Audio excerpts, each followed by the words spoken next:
You're listening to the Spark Radio Network, Internet radio like you've never heard before. Innovation, creativity, and imagination are all said to begin with a spark. So fasten your seatbelt and take the ride of your life and listen for the spark. You are listening to KLRN Radio, where liberty and reason still reign. Hey, this is John Preston, Marine Combat Veteran and Pacific Records recording artist. Just reaching out to have you check out our new album, Battle Cry, Songs of America's Heroes, an album featuring phenomenal other combat veteran artists like Scott Brown of the Scooter Brown Band, Ryan Weaver, Rowdy Johnson, just an incredible mix of people. This is all veterans telling our stories and our lives, and we're giving 100% of our proceeds to the Valkyrie Initiative to help veterans and first responders integrate back into society. I myself have battled with post-traumatic stress for many years and lost my own brother, a Marine Corps veteran, to suicide. I ask that you step with us and make this happen. We are in pre-order right now and release on March 17th. Go to iTunes, go to Amazon, buy. We plan on making the charts and making it at a very high level, and your support right now makes a difference. This is the release of my new song, Superman Falls, which is actually about the loss of my own brother, which happened last year, and I would love for everyone to check it out, to listen, and hopefully it'll make a difference in many lives. If you're 85 or younger, would you like peace of mind and comfort for your family? We're Final Expense Direct with an urgent message for you. The average funeral today costs over $8,000, but the most you'll get from government benefits is $255. How will your family pay the difference? We can help. Our senior plans start as low as just $1 a day and pay up to $30,000 for a funeral and other final expenses. Peace of mind is easy. There's no medical exam. You'll have lifetime coverage, and your plan can't be canceled as long as you pay your premiums. Call now for free information about our senior plans. Answer a few simple questions and receive approval right on the phone. Plus, call right now and we'll give you a discount prescription card for free. Call 800-553-8687. That's 800-553-8687. Again, 800-553-8687.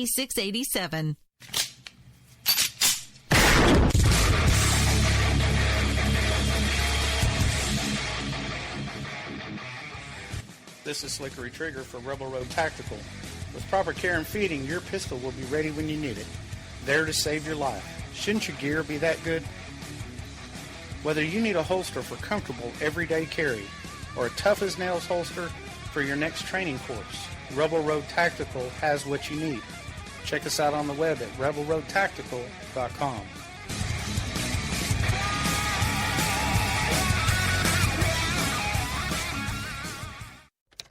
Sometimes riders feel lost, unsure why a passage may not be working. It takes another set of eyes to help us nurture our writing into full maturity. At Black Wolf Editorial Services, we strive to enable writers to develop and grow, offering manuscript critiques and line edits through a mentoring editorial style. We also offer assistance on generating a writer's bio for your websites. Black Wolf Editorial Services, nurturing your writing into maturity. For a full list of services, visit blackwolfeditorial.com. Here's George Foreman with InventHelp. Hi, I'm George Foreman. Do you have an idea for a new product or invention? People ask me all the time, George, how do I get my idea in front of companies? How do I get a patent? What do I do next? Do you have the same questions? I'll tell you like I'll tell them all. Call my friends at InventHelp. Call InventHelp today for free information. InventHelp has been helping inventors for more than 30 years and has sales offices nationwide. InventHelp can submit your invention to companies who are interested in receiving new ideas. If you have an idea and want to try to patent it and submit it to companies, you should call InventHelp today for free information. Listen, I can't guarantee a company will be interested in your idea, but I believe every inventor deserves the opportunity to step into the ring and take their best shot. Put InventHelp in your corner. To get your free inventor's information, call 1-800-353-6490. That's 1-800-353-6490. Again, 1-800-353-6490. KLRN Radio has advertising rates available. We have rates to fit almost any budget. Contact us at advertising@klrnradio.com.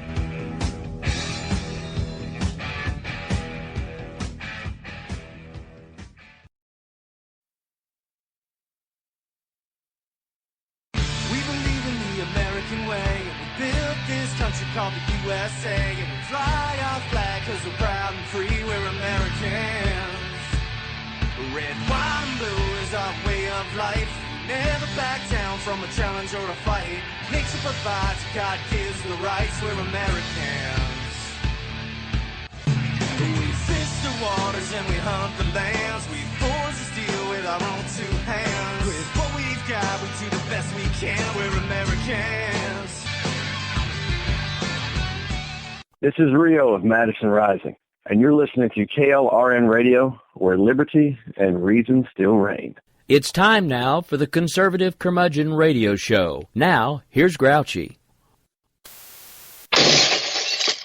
Good evening, everybody. Welcome back.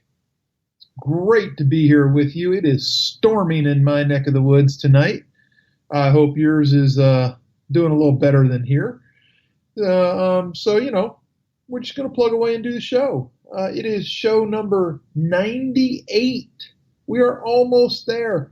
We're going to have so much fun on the 100th show. We'll probably still talk a little bit about some news topics, but it's going to be more fun than anything. Something to look forward to. Anyway, before we get rolling tonight, just want to remind you that right after me is Jesse's POV, followed by the brand new, hottest new show for KLRN Radio. That would be The Right Side with Dan Wright. And then he will be followed by, of course, the rowdy one, Rick Robinson, with America Off the Rails, your new KLRN Radio Grand Slam of conservative talk on Wednesday night. So stay tuned, folks. Wednesday TV, you know the truth. It stinks.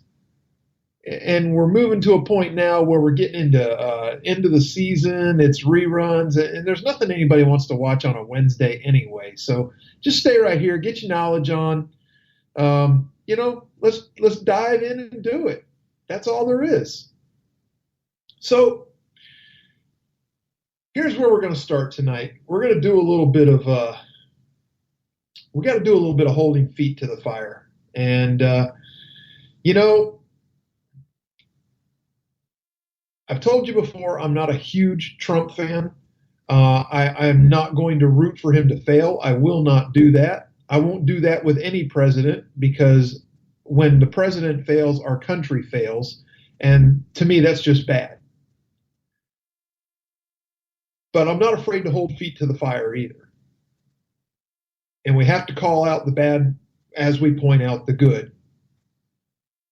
So here we go. In his preface to his fiscal 2018 budget blueprint, President Trump wrote, "The American people elected me to fight for their priorities in Washington, D.C., and deliver on my promise to protect our nation. I fully intend to keep that promise." Now, in that fiscal year 18 blueprint, Trump proposed to eliminate funding for dozens of agencies, including the Corporation for Public Broadcasting, the National Endowment for the Arts, and the National Endowment for the Humanities. Trump also promised to cut funding for the National Institutes of Health. But none of those things are going to happen in the current fiscal year. Well, and I know you're thinking, well, this is fiscal year 17. He said fiscal year 18. I get it. But here's why it won't happen. And here's why I have to hold Trump's feet to the fire a little bit. In this newly drafted, quote unquote, bipartisan legislation intended to fund the rest of fiscal year 2017, those programs are not cut at all. In fact, some of those agencies will get even more money. How much more? Well, let's take a look. The National Institute of Health, the fiscal year 17 omnibus spending bill, provides a total of $34 billion for NIH. That is $2 billion more than the previous fiscal year. Now, what does that include? Okay, I'm glad you asked. It includes specific increases for research related to Alzheimer's disease, the brain, antibiotic resistance, and the Precision Medicine Initiative. It also provides a general increase to all NIH institutes and centers to continue progress in developing new treatments and cures. The Corporation for Public Broadcasting, the former home of Sesame Street, will get an advance appropriation of $445 million for fiscal year 2019. Listen to me, which is the same level of advance funding provided in fiscal year 2016. Enacted level and the previous administration's budget request. So now we're doing favors for the previous administration. National Endowment for the Arts and Humanities. The bill includes $150 million for each, $2 million above last fiscal year. So on CNN Monday morning, Representative Jim Jordan of Ohio and member of the House Freedom Caucus said there's a lot for conservatives to dislike in the omnibus spending bill. I don't think I'll be voting for it. I think there'll be a lot of conservatives who have problems with the legislation, he said. Sherrod Brown, a Democrat from Ohio, told CNN, it's just fact. The government shutdowns are, quote, always caused by Republicans, and that explains why Democrats got so much of what they wanted in the fiscal year 2017 omnibus spending bill. Now, we talked about this last week, if you were here and you remember. I talked about the possibility of a shutdown and why I would normally be rooting for it, but this time I can't.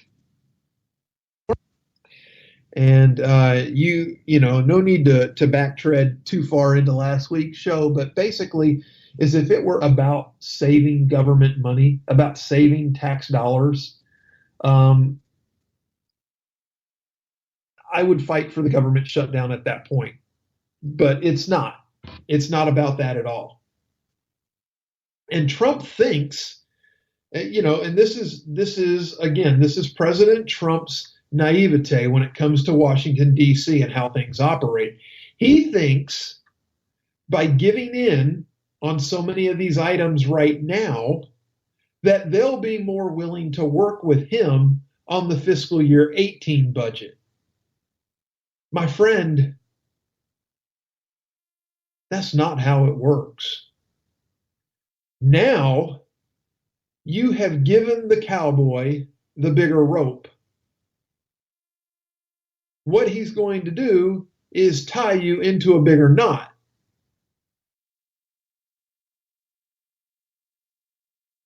Now, let's talk about something else.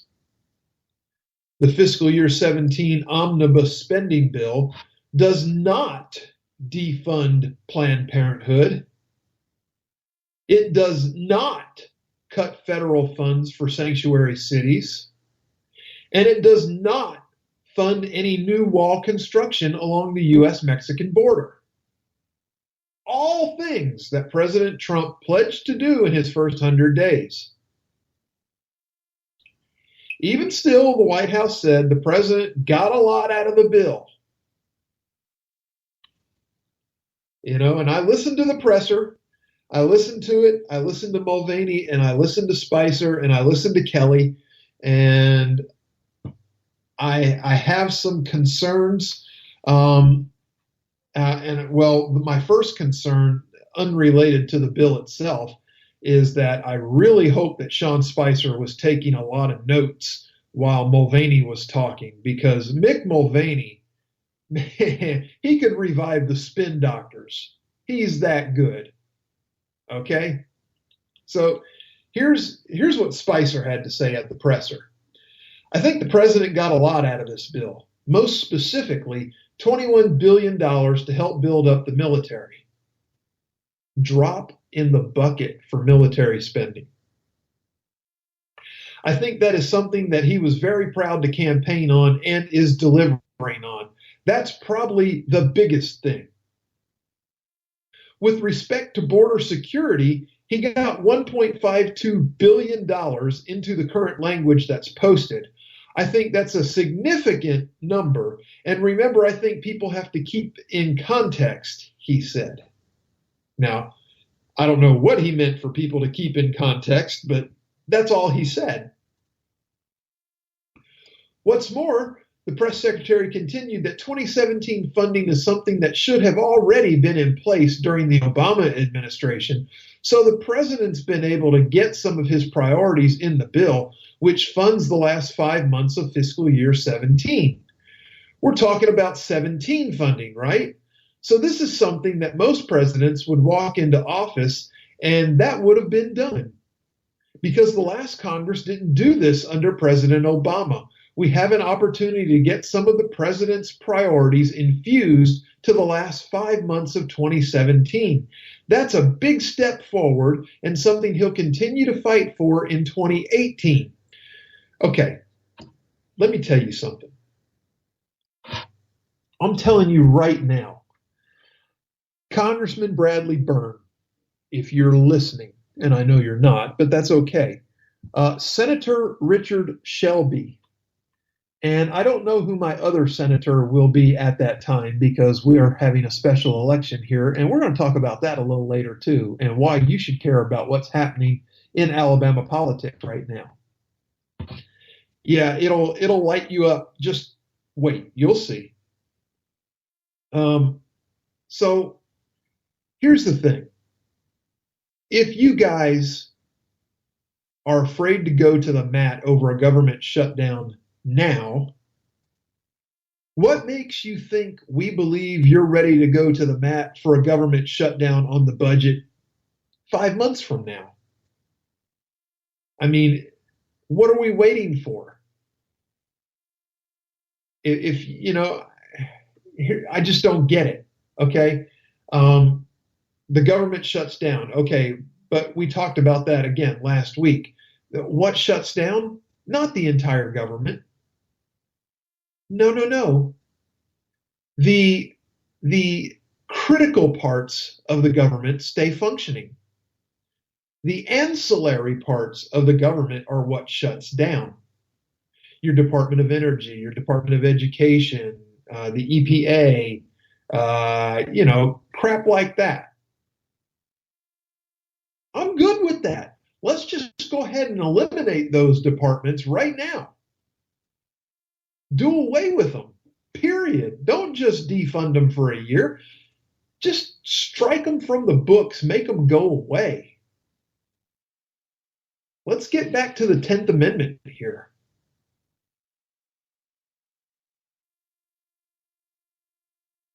So what they're saying is when the fiscal year starts the end of September, we will have an opportunity to really infuse the president's priorities. But I think there's a lot there, Spicer said. DC school choice was something we felt very strongly about making sure was back in. There is no Obamacare bailout. Taking care of coal miners was something that the president felt strongly about doing, Spicer said. That happened. So there's a lot in this bill of the president's priorities that we can push forward on. But clearly, you had to give up on some things too, a reporter said. And Spicer continued, I think on the Planned Parenthood thing in particular, but again, remember, this is 2017 funding, Spicer said. He's trying to spin. He's not as good as Mulvaney, but he's trying. This is something he normally wouldn't even have had a shot at because it should have been done. So infusing his priorities in the 2017 cycle is actually something he's been able to have a say in, which is a big deal for the remaining 5 months. Look, I get the point, okay? There should have been a budget bill that covered all of fiscal year 2017 already in place. But don't try to spin weakness into winning. You were weak. You gave up so much now, thinking that they would return the favor in September. It's not going to happen. It's not. The 2018 budget will address everything, but this is a down payment on border security. It's a down payment on his ability to rebuild the military, and repealing and replacing Obamacare will address a lot of the other healthcare issues, Spicer added, which, by the way, I don't know if anybody out there saw it or not, but I saw a news flash just before we went live on the air that they are actually going to take a vote on a healthcare bill tomorrow in the House. So apparently the whip has said that the count is there. It's time to proceed. We shall see. We shall see. So anyway, back to Representative Jim Jordan of Ohio, a member of the House Freedom Caucus. He said that Republicans should have fought now for the funding priorities they told voters they would pursue and not wait until the next fiscal year. Jim Jordan, shaking your hand virtually right now, sir. Thank you very much.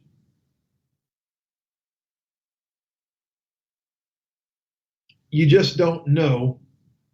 Well, yeah, you do. Yeah, you do. If you care at all, you know the frustration I'm feeling. You can feel it in my voice. You can hear it in my voice. And you're feeling it in your bones. You know that they were weak. You wonder why. I'm telling you why. They think that they're working the art of the deal. But they're not dealing with businessmen. They're dealing with crooked charlatans.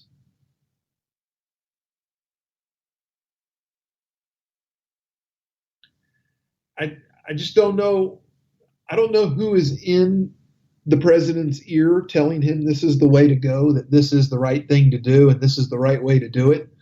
I have openly wondered on my Twitter timeline if this was not a giant, end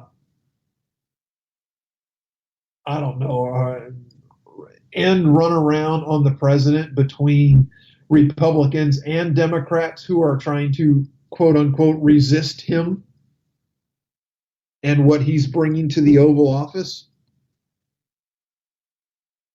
It just seems like there are a lot of people looking at this bill and laughing at President Trump. And the ones that aren't laughing are pissed that he's not burning Capitol Hill down over it.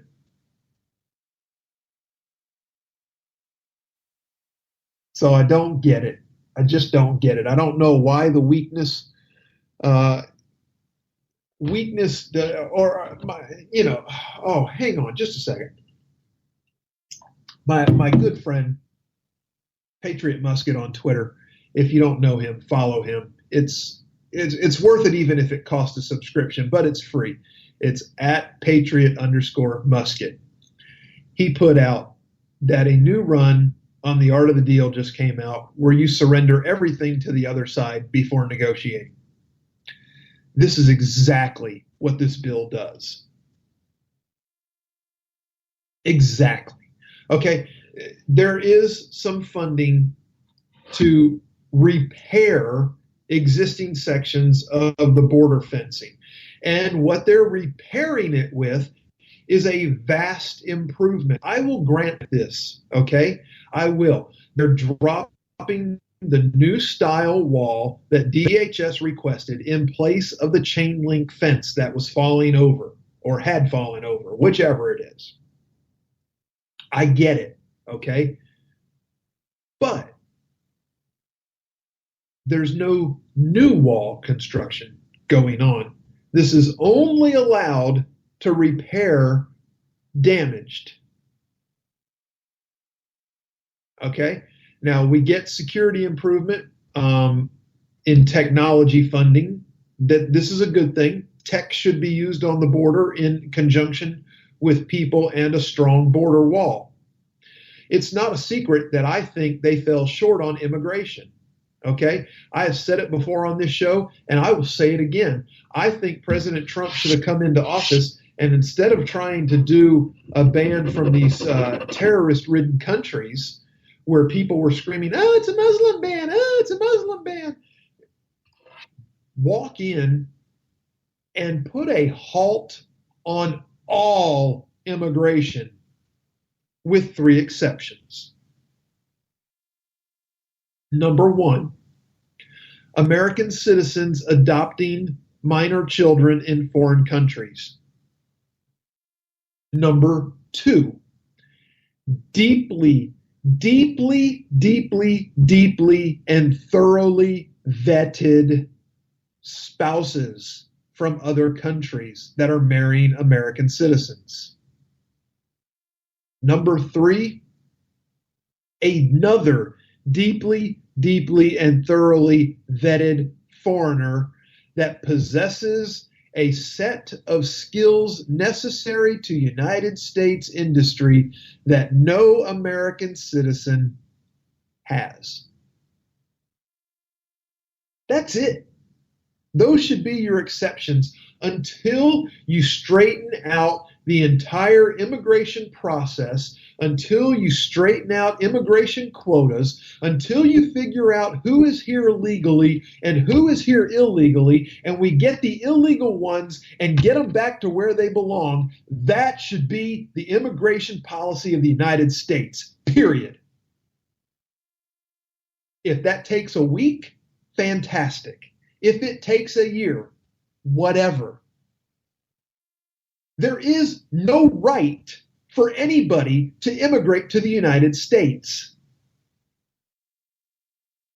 It doesn't exist.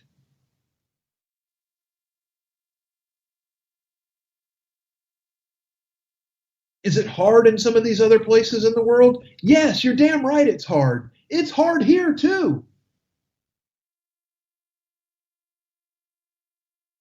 Maybe not comparatively, but it's still hard.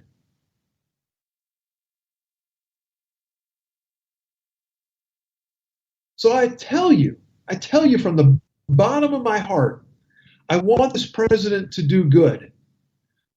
But being weak on these points is not going to get it done. Even if he starts fighting for everything he wants, like a back alley dog scrapping for a meal in September, he still should have done it now. Because the Democrats aren't going to cut him, not an inch, not a half inch, not a quarter inch. They're not going to give him any slack whatsoever. I'm telling you now, if he is willing to fight like that back alley dog, cat, whatever you want to call it, he can fight like a wild grizzly bear over a freshly caught salmon. If he's willing to do that for the next fiscal budget, he should have been willing to do it now. That's all I'm saying. Now, folks, we're at the bottom of the hour. It's time to take a short commercial break. When we come back, we're going to dive into the other story I was telling you about, why you should care about Alabama politics and how it affects the entire country when we return, right here on KLRN Radio. Stay tuned.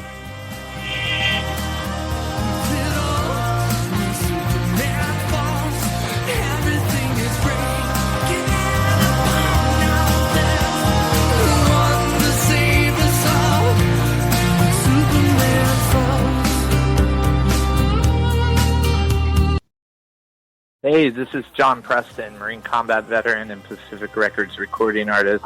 Just reaching out to have you check out our new album, Battle Cry, Songs of America's Heroes, an album featuring phenomenal other combat veteran artists like Scott Brown of the Scooter Brown Band, Ryan Weaver, Rowdy Johnson, just an incredible mix of people. This is all veterans telling our stories and our lives, and we're giving 100% of our proceeds to the Valkyrie Initiative to help veterans and first responders integrate back into society. I myself have battled with post-traumatic stress for many years and lost my own brother, a Marine Corps veteran, to suicide. I ask that you step with us and make this happen. We are in pre-order right now and release on March 17th. Go to iTunes, go to Amazon, buy. We plan on making the charts and making it at a very high level, and your support right now makes a difference. This is the release of my new song, Superman Falls, which is actually about the loss of my own brother, which happened last year, and I would love for everyone to check it out, to listen, and hopefully it'll make a difference in many lives. If you're 85 or younger, would you like peace of mind and comfort for your family? We're Final Expense Direct with an urgent message for you. The average funeral today costs over $8,000, but the most you'll get from government benefits is $255. How will your family pay the difference? We can help. Our senior plans start as low as just $1 a day and pay up to $30,000 for a funeral and other final expenses. Peace of mind is easy. There's no medical exam. You'll have lifetime coverage, and your plan can't be canceled as long as you pay your premiums. Call now for free information about our senior plans. Answer a few simple questions and receive approval right on the phone. Plus, call right now and we'll give you a discount prescription card for free. Call 800-553-8687. That's 800-553-8687. Again, 800-553-8687. 687.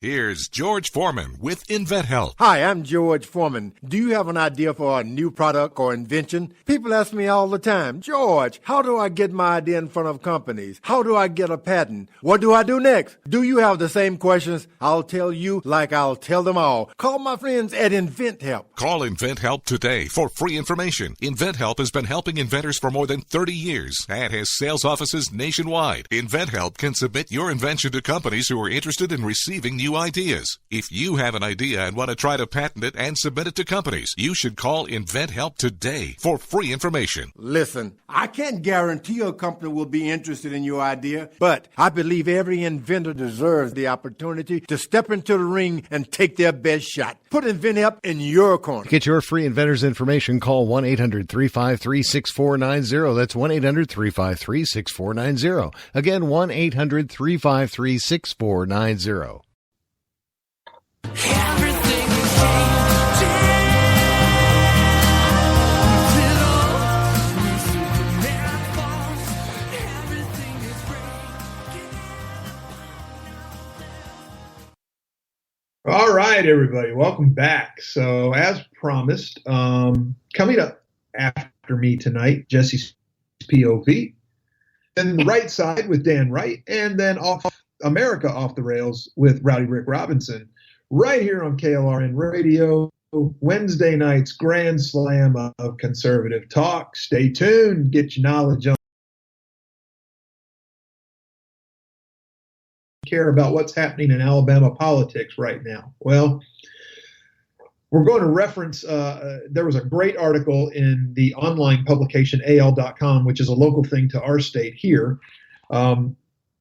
Great article by Howard Koplowitz, good grief, Koplowitz, that's with a K, about what is going on. You see, what we had here in Alabama, it's like a soap opera of politics. You would think I was talking about Illinois politics if I hadn't already told you it was Alabama. But what we had was a governor that was under investigation. Not because he had an affair, but they were investigating him because he allegedly used state resources to cover up said affair. Now, the affair itself, while you might find that reprehensible, it's not a crime. At least not here. Anyway, but using state resources for personal gain is a crime. And that's what the legislature went after him for. Now, at the time, the legislature was considering impeachment. Our then Attorney General and now Alabama Junior Senator Luther Strange told the state legislature, basically, why don't you guys hold off on your investigation because I've got one over here that's really getting some good traction, and I'll turn it over to you guys as soon as it's done. So the state legislature held off. Now, in the interim of the state legislature holding off and then Attorney General Luther Strange conducting his investigation, Jeff Sessions, then Senator Sessions, was confirmed into Trump's cabinet as the United States Attorney General, and his Senate seat came vacant. Now, under the law, the governor has the responsibility of appointing someone to finish Jeff Sessions' term. Well, then Attorney General Luther Strange went to the governor and asked to be appointed to Senator Sessions' seat. The governor did appoint Luther Strange to that Senate seat, and Luther Strange left the office of Alabama Attorney General, and much like Geraldo breaking into Al Capone's vault, the investigation was gone. I mean, there was nothing. Nothing. So now we have Luther Strange, Senator Luther Strange, sitting in D.C., and the Senate Republicans' campaign arm is threatening all GOP consulting firms not to work with any candidate that intends to primary Senator Luther Strange in the upcoming special election to fill permanently Senator Jeff Sessions' seat. The National Republican Senatorial Committee, which recruits and defends Republican candidates, could not be immediately reached for comment by Politico when they first caught wind of this. But their spokesperson said that they have made it very clear from the beginning that Senator Luther Strange would be treated as an incumbent. Now, why? I don't know. Other than maybe he's got a little, I don't know. Rick, I hate to go beyond PG-13. Can I say he's McConnell's bitch? I mean, I don't know how else to put it. I think he's just the little whipping boy for the Republican leadership in the Senate. I mean, and that's why they're trying to protect him. They don't want somebody in there that's willing to stand up and poke a finger back and be like a Freedom Caucus guy. They want this yes man, and God help us. That's I'm not saying that he necessarily is a yes man. I haven't seen enough of him in the Senate yet to make that determination. But here we are, folks. This is, just imagine this going on in your state, okay? You got this guy that's conducting an investigation into your crooked governor, and he tells the state legislature to hold off because he's got better stuff in the investigation than what they've got in theirs. The state legislature holds off, and then he and the investigation disappear like a fart in the wind.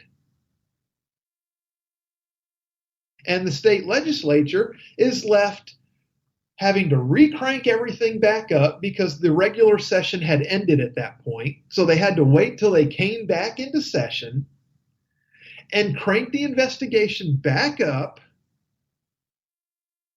And the new Attorney General, he walks in and he says, well, because the governor appointed me. Now, see, this is how this whole domino thing goes crazy.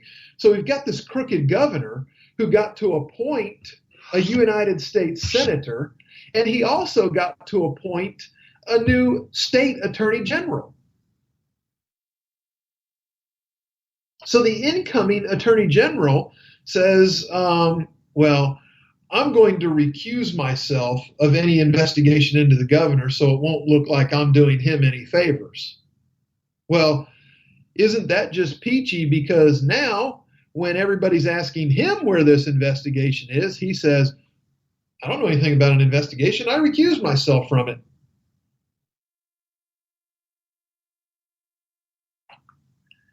I mean, this is insane. And now we have a junior United States senator who is at the very least,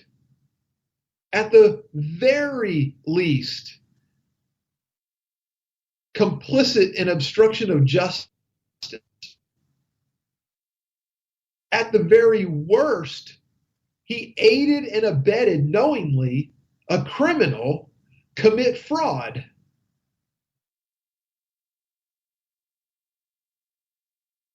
And you've got the National Republican Senatorial Committee going to bat for this guy, threatening all these other campaigning consultants that if you work with anybody working against Luther Strange, you will be blackballed from working with any Republicans again. Why? That's the $64,000 question, is why? Now, there are several people here in Alabama who intend to run against Senator Strange for this seat that Sessions vacated when he became the United States Attorney General.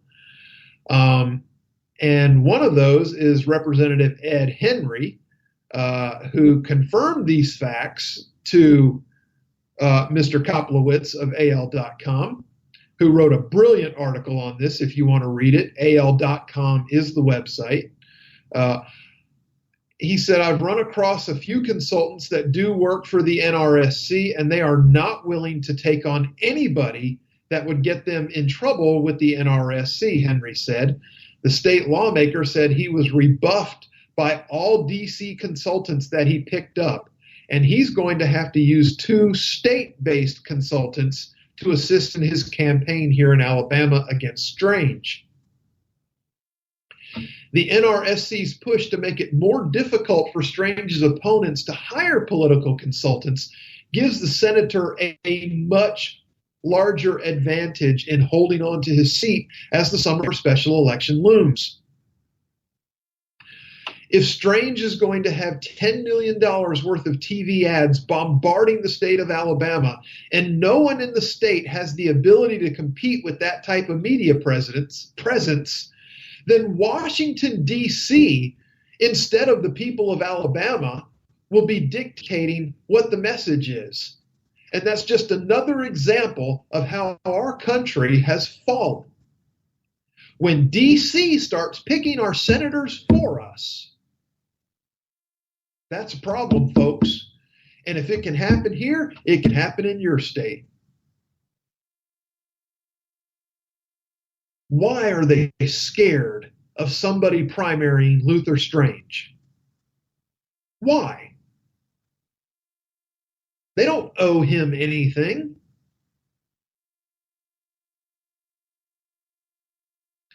Strange has been a senator for nearly 4 months after he was appointed by then Governor Robert Bentley, who has since resigned to save himself being impeached. He copped to 2 misdemeanor charges to vacate the felony charges against him. He's also got to perform like 100 hours of community service, and he also had to sign legal documents saying that he would never run for public office again. So this guy who had people do illegal things for him, and I could go on because there's a whole myriad of other things that are related to him covering up this affair with state resources that are going on. The director of our law enforcement agency for the state was fired because he refused Bentley's order to not testify under subpoena. The governor told the man that ran the law enforcement agency for the state, ignore the subpoena, do not testify. How is that even legal?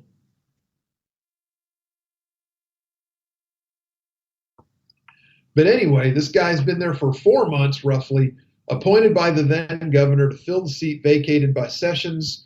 Aside from, there's a couple of other candidates that want to run. They all have deep pockets, but Alabama politics has been a mess for the last year, folks. Now get this. One of the candidates that's announced that they're going to run for this Senate seat is our former state Supreme Court Chief Justice, Roy Moore. Some of you might remember him as the Ten Commandments judge. If you remember that story, making it all the way to the Supreme Court of the United States. He is the judge that refused to remove the Ten Commandments monument from the state courthouse rotunda. He had been serving an indefinite suspension that was going to last till the end of his term, but he has since resigned his Chief Justice seat to run for this state Senate seat, or running for this U.S. Senate seat, I should say. So here we have a guy that's willing to buck the Supreme Court of the United States. Now, I'm not saying he was wrong in taking a stand. This is also the same Chief Justice that told probate judges around our state that they were not to issue same-sex marriage licenses even after the Supreme Court ruled that they were to do that. These men are all well-funded. There are deep, deep pockets. There was rumor that former Auburn and Cincinnati and Arkansas State head football coach Tommy Tuberville was going to run for this seat, but that has not panned out. He has decided against that. He also thought about running for governor, and he pulled out of that too. So I'm thinking that T-Tubbs either has a impending coaching job coming his way for much better cash, or he has a TV gig coming his way for much better cash. But anyway, if you're in the state of Alabama and you intend to run for this Senate seat, you are going to have your hands full, and you're going to have to shop somewhere other than in D.C. for election consultants on the Republican side of the House, because none of them are going to help you. And I'm telling you, folks, I don't care what state you're in, when the feds start pushing this kind of garbage down a state's throat, that's a problem in this country. That is a huge problem in this country. So anyway, enough of that. We're going to press on. As you heard earlier, apparently there was a news blurb saying that the House is going to vote on a healthcare bill tomorrow.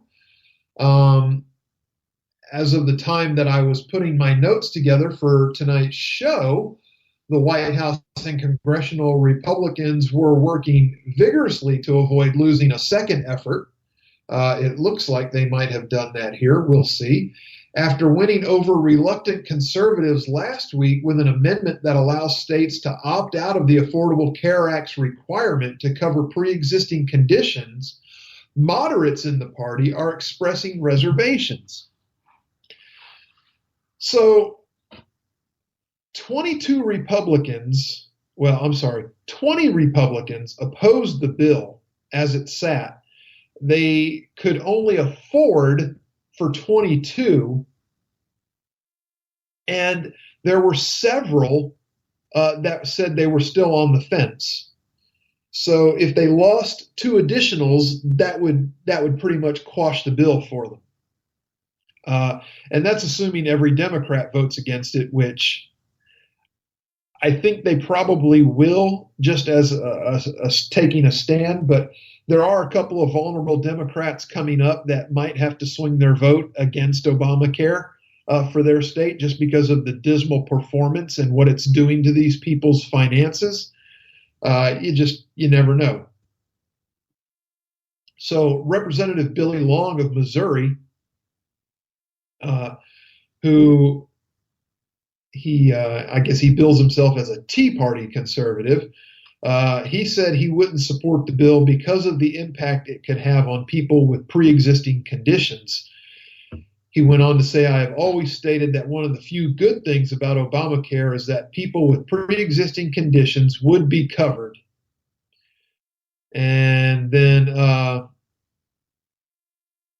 Jason Chaffetz of Utah is cutting his convalescence short for the back surgery he had to be present for the vote because it's so close.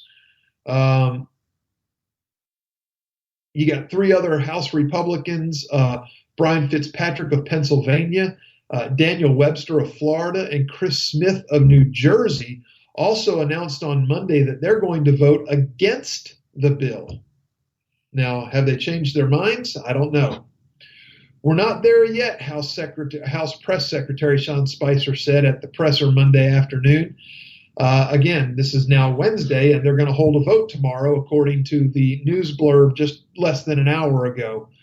So apparently some things have changed, and the whip count is apparently where they want it to be. They think they can get something passed. But Spicer said, I think the president has made it clear that he's not instituting a timeline. We have a good whip count. I think we feel good about where we are, and that's where it's headed. But ultimately, Speaker Ryan and House leadership determine when to call a vote. I think that we know when the vote gets called, we'll feel confident it will be able to pass. And this went to the, practically the hour before they were supposed to vote the first time when Ryan pulled it off the table because they didn't have the votes. Now, House leadership, along with Vice President Mike Pence and Health and Human Services Secretary Tom Price, tried to urge moderates not to oppose the vote in meetings over the weekend. President Trump promised in an interview on Monday that the bill will be will be every bit as good on pre-existing conditions as Obamacare, which means it's going to do the same thing, basically. And Representative Tom Cole said the best way to sway moderates is to remind them there is a United States Senate, and it will change things. What we send over there isn't going over there on stone tablets. But that doesn't quell the fears of some members. Seriously, you want me to go back and tell the people in my 4th of Nevada the Senate will make it better, said Mark Amity. The White House is eager to move forward on legislation to repeal and replace the Affordable Care Act. I hate that term, repeal and replace. I'm happy with repeal. We don't need to replace it. Republicans tried but failed to pass a replacement bill in March in an embarrassing setback for the Trump administration. White House Chief of Staff Reince Priebus said White House economic advisor Gary Cohn on Monday said in separate interviews that they thought there were enough votes to pass the bill this week. We'll see. Tomorrow is this week. House Republican leaders were more cautious As of Monday afternoon, no vote had been scheduled, and backers of the health care proposal had not released legislative language. Representative Kathy McMorris Rogers, chair of the House Republican Conference, said the Republican members needed time to understand new tweaks to the bill. We are having those member-to-member conversations right now, she said. The House is slated to break for a week starting on Thursday. Are you kidding me? Why are they breaking so much? The House just went back into session. I know this because my representative was here doing town halls while most of them were hiding and staying in D.C. to avoid their constituents.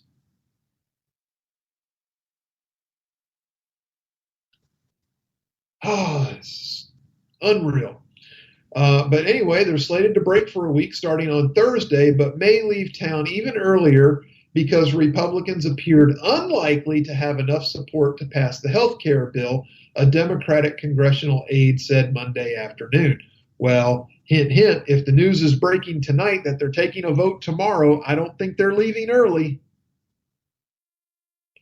The conservative House Freedom Caucus, which brought down the previous effort to pass a health care bill, has endorsed the new bill.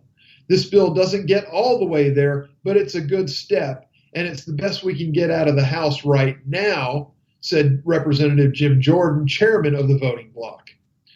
Representative Charlie Dent, a moderate Republican from Pennsylvania, said he still has problems with the latest plan and suspected there were not enough votes to pass it. Too many Americans are going to be without coverage, Dent said, adding that the plan could make things even worse for vulnerable Americans.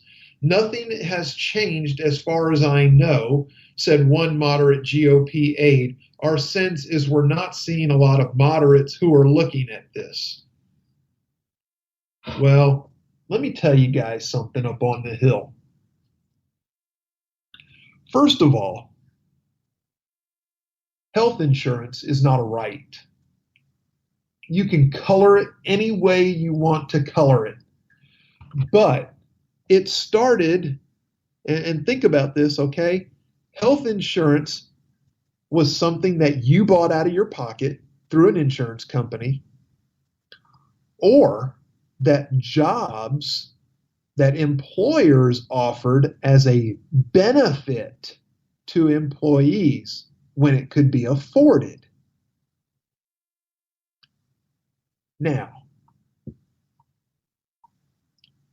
what is it about a benefit that some employers provide that makes everybody think it should be their right to have it? I want it, he has it, and I want it. That's not how it works. I don't know. That's just not how it works. That's all I do know. Now, we're talking about tax reform. No, we're not. We're at the top of the hour. Damn. Okay. We'll have to wait on this. But just real quick, before I wrap it up, tax reform is supposed to be coming, the big fight, coming, tax brackets, all that stuff, coming. You're going to get a tax break. You're going to get a tax break. President Trump just said he's willing to raise the United States gas tax to fund infrastructure development. Yeah. Chew on that for a minute, okay? While he's talking about cutting income taxes, he's talking about raising the gas taxes. Now, I know it's a big difference, but it adds up. So chew on that. We'll come back to this. I am certain of that. Coming up next on KLRN Radio, Jesse's POV, followed by the brand new show, The Right Side with Dan Wright, and then America Off the Rails with Rowdy Rick Robinson. I am your host here, The Grouch. Thank you for being here. If you like the show, tell your friends. If your friends like the show, you need new friends, especially if one of them's Jesse Kelly. But, that's just me. Anyway, just kidding, Jesse. You're cool in my book. Anyway, thank you for being here. Show number 99 next Wednesday. Peace. God bless.